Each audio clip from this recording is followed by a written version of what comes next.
Bay Area transit agencies are facing mounting budget deficits.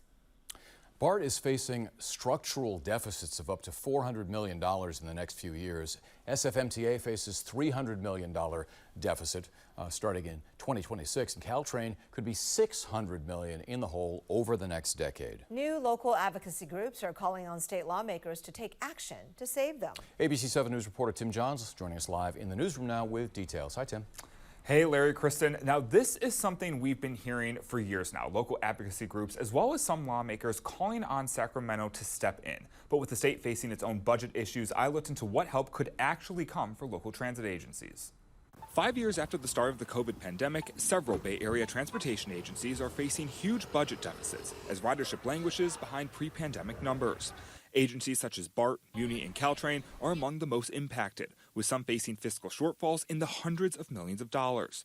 With state and federal pandemic funding running out, Spur, a San Francisco-based public policy nonprofit, hosted a virtual meeting Wednesday encouraging lawmakers to take action. There is not much fat left to cut, I think, is the most important takeaway here when you really get into the guts of the agency operations. Spur says without new money, transportation agencies around the Bay Area would likely face deep service cuts, a possibility State Senator Scott Wiener says has to be avoided. That would be horrific for the Bay Area, for the people who rely on transit, for drivers, because it'll make traffic congestion dramatically worse. Wiener says while lawmakers in Sacramento are well aware of the reality facing transit agencies, discussions are still ongoing as the state grapples with its own budget deficits.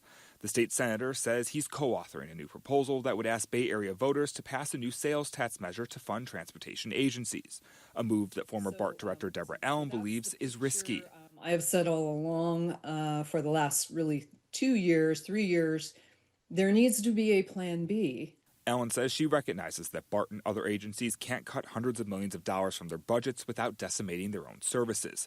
But she does believe there are certain areas where smart cuts could save money. There are plenty of places to find savings at BART. You can start with the management and you can start to reorganize the management. But instead of doing that, they've been growing the management.